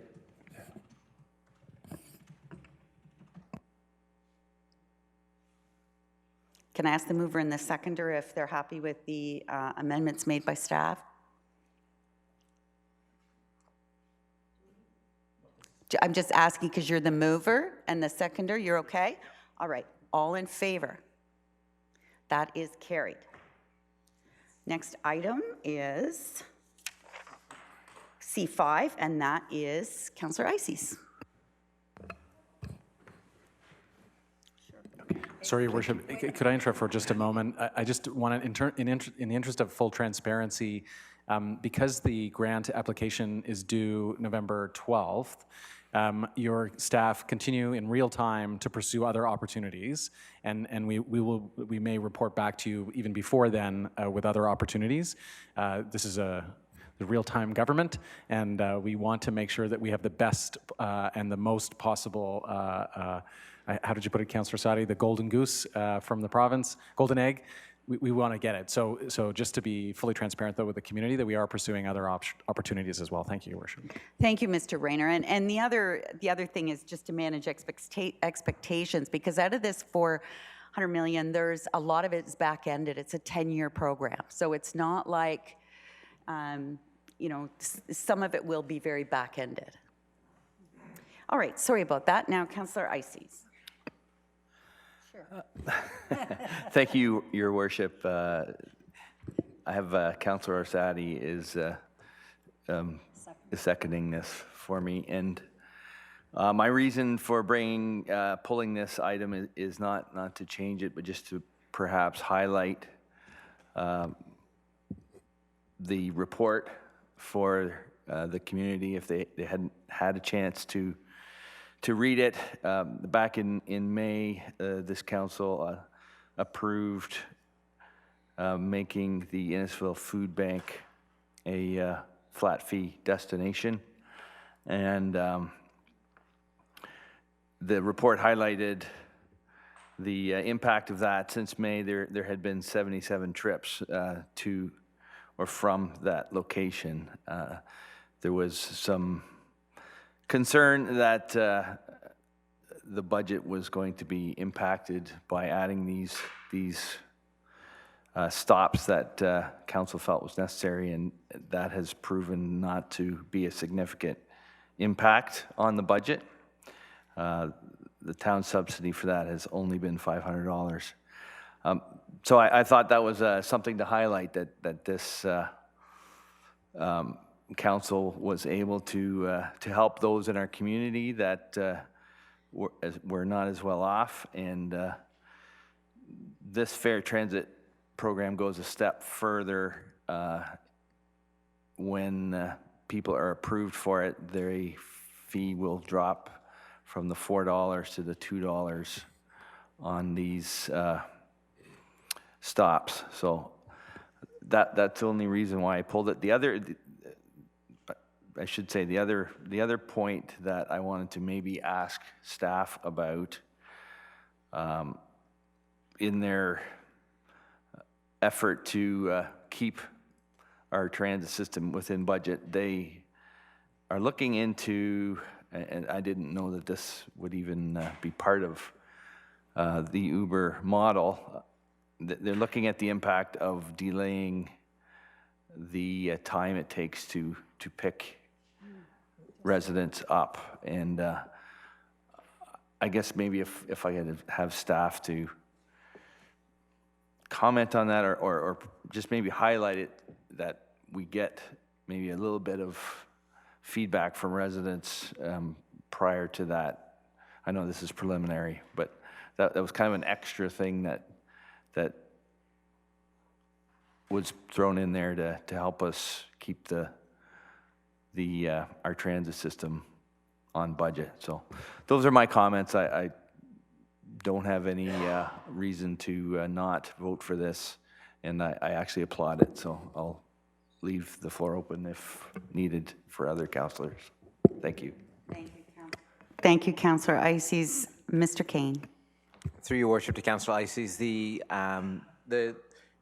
what that section was added to the report for was that, there are, because of the inherent flexibility of the Innisfil transit model, we do have these abilities to tweak the model and to focus the model in ways that best benefit the community. So in this case, we identified that delay as a potential way to fund greater accessibility to the system, which I think none of us can disagree on. You know, in terms of the impacts of that 5-minute delay, we are working with our service provider, with Uber, about what the impacts are on that. And certainly, to your point, Councillor Rice, is that, you know, there would be a concerted communication effort that if we were to, you know, when we go to implement that, that delay, whether it's, you know, 1 minute, 5 minutes, 3 minutes, whatever that is, that the communication will go out to ensure that, you know, that the people are able to continue to rely on that system to get to where they go at a certain time of the day. So, you know, that delay has a number of benefits other than just supporting, you know, things like the fair transit program. It also, you know, it also significantly improves the pooling rate in the combined rides, you know, which makes this look more like a transit system, which we always kind of wanted to do. So, yeah, there are a number of tweaks available to us, and this is one that was identified to potentially fund this if it's required. Other comments or questions? Councillor Asadi.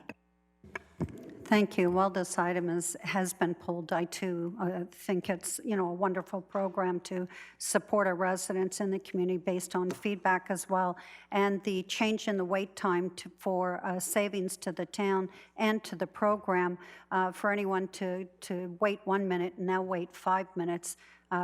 Half the people can't even get their coat on, get their stuff ready, and somebody is already notifying them that they're on their way or down the street. So even the 10 minutes is, I don't see that as a problem. One question on the application for the fair transit. Is that handled through the town and not through the food bank?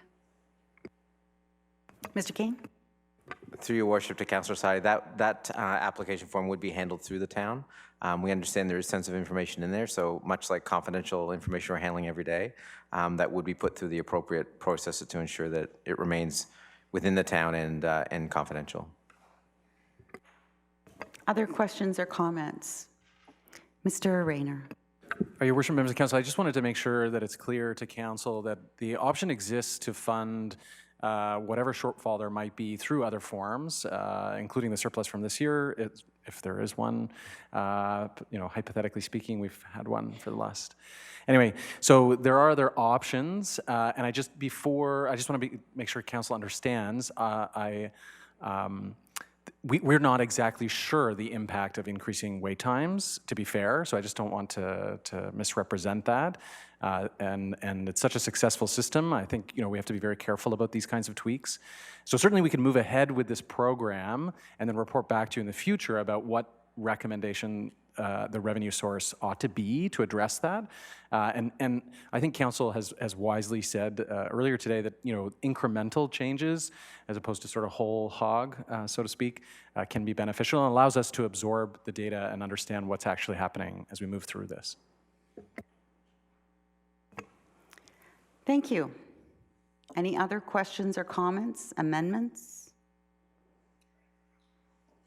I just want to tell staff that Mr. Kanan, Mr. Pentkanen, that this continues to amaze me, how we can custom make our transit system work for the residents and particularly those who need it most. And to be able to identify and share, have people who are struggling be able to, you know, pinpoint and give them a separate fee to pay other than other folks, and the fact that we can offer them 2 trips a month to the food bank free of charge. I think it's just great. Like, what other transit system could you track that and somebody could get on the bus and say, oh, well, this is my free trip to the food bank? You couldn't do that. So, and as far as the wait times, I know staff will keep a very close eye on that. And when I think about, you know, the county buses that, you know, come twice a day, the difference between 5 and 10 minutes doesn't seem that much. So those are my comments. Is there any other comments? Seeing none, all in favor of the recommendation? Any contrary? That is carried unanimously. Next is staff report D1, which is the RFT for the road rehab. Councillor Waters pulled that.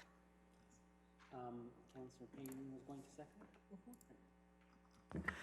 Thank you, Your Worship. I didn't pull this because I didn't want to pass it. I just wanted to take an opportunity because I had some residents call me about the condition of the 9th line, and I thought, well, here's an opportunity just to be able to ask questions and have staff respond to it on TV, so in case there are residents listening to find out what it actually is going on with the 9th line. So I think I've lived in Innisfil for over 30 years. I traveled the 9th line for 30 years. So I've seen, that road is still the same road it was 30 years ago. It's just had surfacing put back onto it, and it is getting worse and worse to the point that people do, when they're going west, drive in the other lane because the westbound going lane is terrible. It's subsiding, it's got bumps in it. You know, if you hit it the wrong time of year, especially during the springtime, it can send your car into the other lane. So I just wanted to take this opportunity to ask staff a few questions in terms of what are the timelines for the repair on the 9th line between the 25th and the 20th, because that seems to be the worst part of that. And then I'll have questions after I get a response. Mr. McKenzie, I know Mrs. Jenkins isn't here tonight. I'm hoping you can help us with some of those answers. Through your worship, to Councillor Waters, I do have a few of the answers here. So the resurfacing project for the 9th line between 20th and 25th Side Road was originally planned for 2022 in the roads need study. It has been bumped up to 2020, so next year. And that resurfacing will include some subsurface investigation as well if there's some bad spots at certain areas there. We've run into it before where the budget wasn't there to do the subsurface investigation, and the soft spots occurred again, but we've learned lessons over time, so it will include that. So next year we're looking at for the full resurfacing. What is the cost differential between a resurfacing and foundation repair? Through your worship, to Councillor Waters. The resurfacing alone, so pulverizing, like grinding up what's there now and adding some gravel to put some more structure in and paving over it again, is about $500 a meter. Full reconstruction could run anywhere from $1,000 a meter to $3,000 a meter. And then full urbanization is about $6,000 a meter. I would suggest that 9th line has served us well, but I think it is time for more than just a resurfacing for next year. There are certain spots which are, even when once you get close to the 20th, people will, there's a bump there that sends your car into the other lane whether you like it or not. And it reoccurs every single year. And so I would suggest that a serious, more than resurfacing needs to be done with that section of 9th line, both at the beginning closer to Ralph and at the 20th, that I would really appreciate, and I think the residents would appreciate some subsurface reconstruction there, so this doesn't happen again, because those spots keep reoccurring. Even though we do put a new surface on it, a new surface with a serious bump in it is still a serious bump. So I would appreciate the staff taking a serious look at doing something more in that section of 9th line, because it really seriously does need it. Thank you. It's unfortunate that our delegate wasn't able to handle our debate on home occupation and left us. But there was a couple of items that he talked about, and one of them, I think, was he referring to a slurry seal on that road when he talked about we painted it black? Was that a slurry seal? All right, and I think I gathered from his comments that our plan was just to do the same thing again.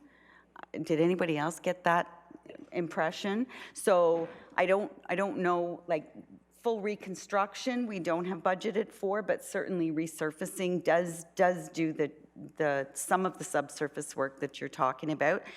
And the other comment was the other piece from the 25th down to the lake. If that was in the 2019 budget, that we bumped to 2020 because of the, we wanted to do some more work around Goodfellow School, if at all possible. And then the only other comment I wanted to make was about his comments about why would you spend money on a frilly park when the road's so bad? And I understand that people struggle with that concept, that when we do work on, when we have a parks reserve, which is money that was given to us by the development community for DCs for parks, we have no choice but to spend that money on parks. We are not allowed, we have two options for that money. We either spend it on parks or we give it back to the developer. Those are our options. We cannot take money from a parks reserve and put it in the roads and build the roads. So we do, sometimes I totally understand that people look at that and say, why? But there is an explanation for it. And then my final comment on this is, this report here is about roads that we are going to be rehabilitating. It's going to do King Street South in Cookstown, so that's not a very long piece, maybe a kilometer or a bit more. The resurfacing of the 9th line from the Collingwood rail line to the 10th Side Road, and Plum Drive.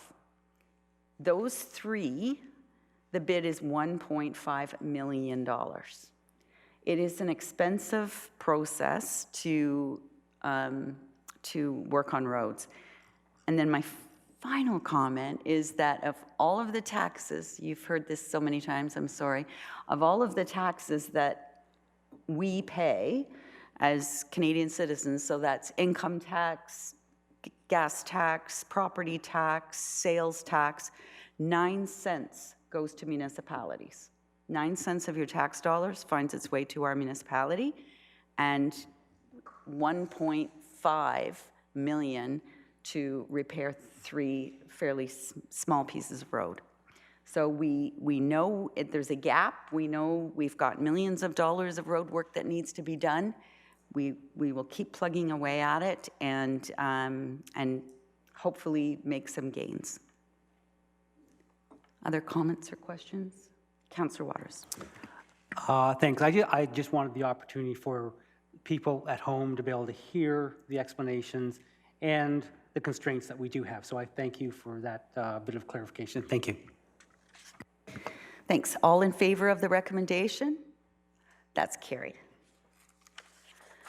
Next is the rise recommendation. So a mover and a seconder to rise and return back to council session. That would be Councillor Van Berkel, Councillor Fowler. All those in favor? That's carried. The recommendations from the committee of the whole meeting be adopted as resolutions of council. Moved by Councillor Ices, seconded by Councillor Waters. All those in favor? That's carried. Is there any notice of motion? None received. Motions of which notice has previously been given. Councillor Fowler.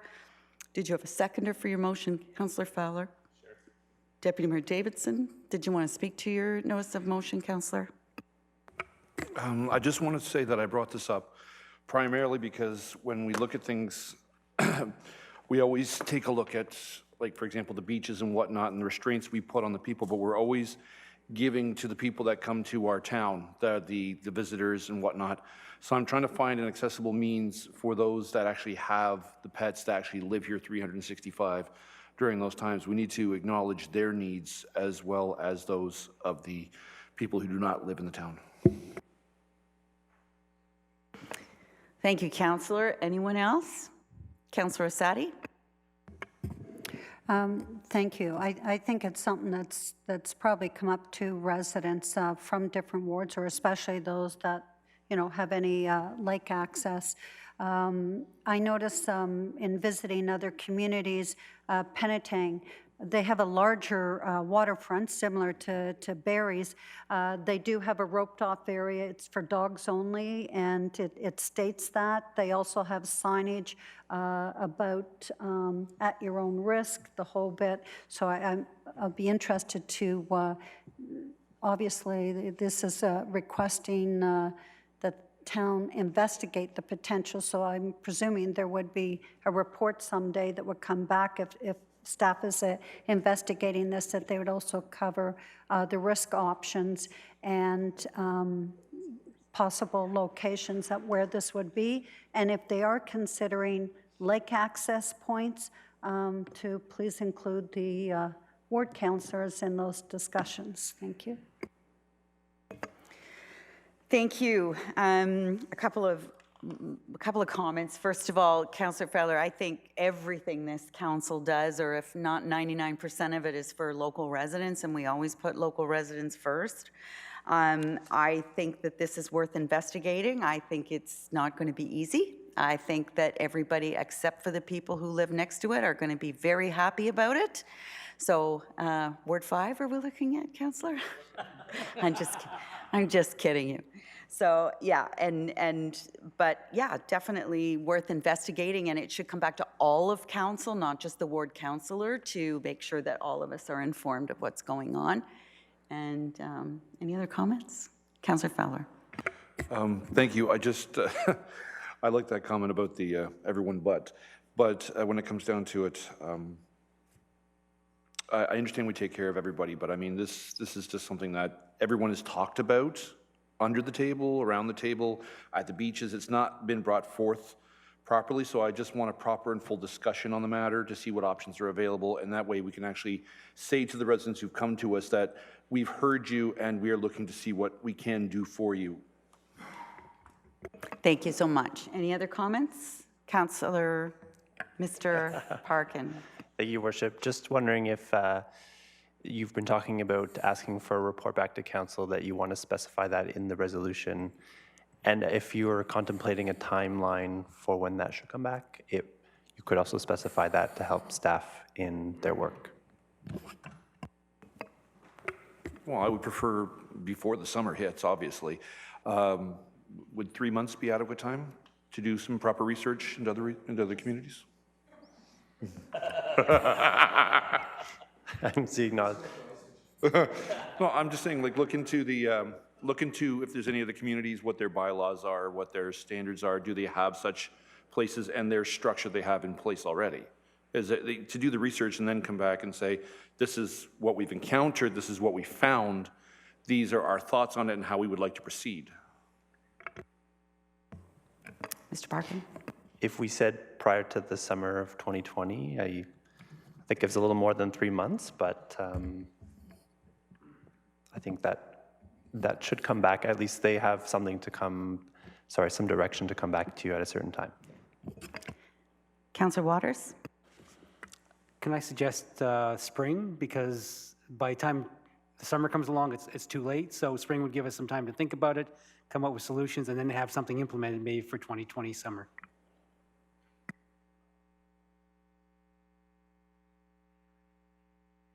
Thank you. The mover and seconder first are okay with the change in the recommendation? Or easy. Councillor Asadi?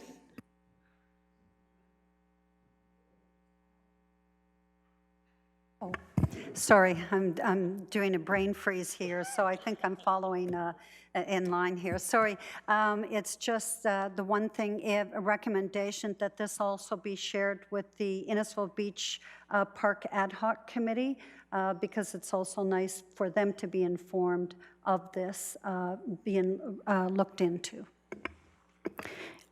We can do that, but that does raise a question for me. Is it the intent of this recommendation to look at a policy that will allow dogs in Innisfil Beach Park, or is this a policy to look at our entire shoreline and find a place that's adequate for, or a good place for a dog park? I'm looking at the entire shoreline to give as many options as possible to see the ideal location with minimal impact on the residents who are close by, but give the opportunity for everyone to share in it. But I take your point, Councillor, if we bring it to the ad hoc committee, because they might like to recommend a certain spot within the park for staff to look at. So we could certainly do that. Mr. Rayner?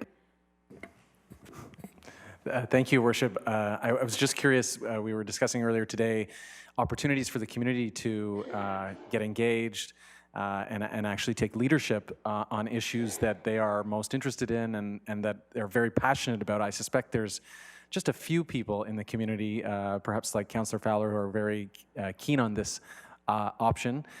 This amazing engine called Google is available to anyone who has a computer, including our libraries. And certainly there are probably really good examples, as Councillor Fowler no doubt has discovered, of how these kinds of access points can work really well in other communities. I'm not suggesting another council committee formally, but with council's concurrence, I don't even think it needs to be in the motion, but we might be able to reach out, find a few volunteers who are interested and willing to participate in doing some of the research and the legwork. That might help us accelerate this particular project, Your Worship. Thank you. Thank you. I think that's a good suggestion, Mr. Rayner. I remember our original dog park was you know, a lot of legwork done from a local resident in Stroud who took it upon herself to do most of that legwork. So thank you for that. Any other comments or questions? Seeing none, all in favor of the recommendation as amended? That's carried. Announcements, Council. Any announcements? Councillor Nickel, where's your medal? Put your medal on.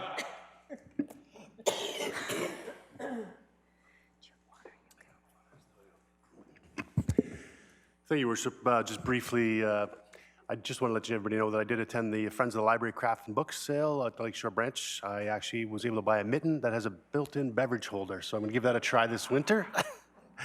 Obviously, Wyatt and I won the most original pumpkin at the farmers market this past week. Reminder that this goes with my golden broom and my bronze ladle.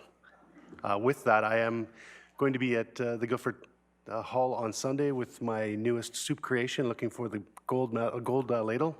And just a reminder, I'm barbecuing for the Cookstown Chamber Bonanza on Saturday from 11 till 1. That's it. Thanks. Thank you. Anyone else? Councillor Ices? Thank you, Your Worship. As a farmer, I just wanted to remind the town that this is harvest season. There's lots of things going on in the field and big equipment's moving onto our roads, and perhaps you may have to slow down or wait for a moment, and I guess I would just ask for some understanding and patience for that during this busy time for us. So thank you. Thank you for that, Councillor. Councillor Asadi? I just picked up the brochures of the Innisfil studio tour, which is on November 2nd, 3rd. There's some in old council mailboxes. I know we got some very heavy days coming ahead with, I think, 6 events on this Saturday. So sometimes we have to divide and conquer. Also, just I understand that Spooktacular there's many Halloween events throughout the town, from Cookstown, Friday Harbor, and also back in Elkona. And thanks for Johnny Berger for agreeing to spearhead this, and the town for agreeing for their communication efforts to post all the events for residents. I think that's very important because there's lots to do in our community and lots to celebrate. And Councillor Nickel, he was not alone in winning awards in the pumpkin contest. I think it was the mayor that tried to get us in, and I think there was, what was there, 5? What, 1? 4? Yes, yes, yes. So, yes, and just let it be known that I won the scariest pumpkin award. So, you know, scariest councillor. Yeah, that's it. I'll take that. Thank you, Council. Any other comments, Councillor Payne? I really wasn't going to mention this. But seeing that Councillor Nickel has it around his neck, he has won an award. I won too. And I won the most creative and the judge's choice for my creation of my pumpkin creature, whatever. But it was fun. It was a great day. It was a good competition.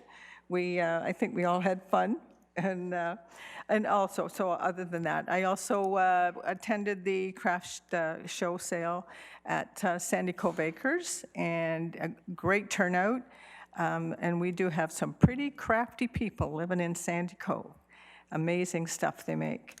I think that's about it. Thank you. Thank you. Councillor Fowler. With all this talk of the farmers markets, I thought it prudent to remind everybody that even though the weather has chilled a little bit, the farmers market has moved to the inside of the YMCA. So even though the tents are not out and the events are still not occurring as fruitfully as they are, you can still help support your local farmers and vendors and whatnot. Just take 5 minutes to come by. It's really worth the effort. Thank you. Anyone else? I just want to congratulate all my talented and crafty and councillors who put their pumpkins in and won awards. Also to let everyone know that the St. Louis, what's it called? Bar and Grill are having their ribbon cutting on Saturday. Also, the Innisfil Snow Dogs are having their inaugural games, the juniors and the seniors, on Saturday. I'm also entering a soup in the Guildford Soup Contest and looking forward to beating Councillor Nickel this year, hopefully. And then just a couple of other comments. One of them was about the announcement this morning. It was wonderful to invite Minister Urick to our community, and MPP Khanjin for making a statement about a private member's bill she's bringing into the House about having a May 12th dedicated as a pitch-in day. And thank you, Ms. Creamer, for talking to the press about how important it is to Innisfil and how long we've been doing it here already. And it's nice to see the province following in our footsteps. And it was really heartwarming to, first of all, be told by the staff that before a minister comes into town, staff always have to go and kind of check it out, make sure it's all right. And they were upset that the park was too clean. There wasn't going to be any garbage for the minister to pick up. So kudos to staff for that. But I guess he did find a little bit because he was filling a bag when I left. And I'm thinking, it's not every day you get the Minister of the Environment picking up garbage in your park. So that was kind of fun. So with that, hearing that, we're done with announcements. And so we'll ask for the confirming bylaw. And that is moved by Councillor Orsatti and Councillor Fowler. All those in favor? And our adjournment is Councillor Nickel, Councillor Van Berkel, and if everybody could please remember that because there's 5 Fridays in October, our next meeting is November the 13th. So there's about 4 or 5 cenotaph and memorial services for Remembrance Day. There's one on November 3rd, November 10th, 2 on November 10th, and of course one here on November the 11th. We'd appreciate attendance. And I was remiss in not asking staff if they had anything for the good of the corporation that they'd like to announce. Seeing none, all those in favor of adjournment? That is carried. Thank you everyone who stuck with us. Thank you for those of you watching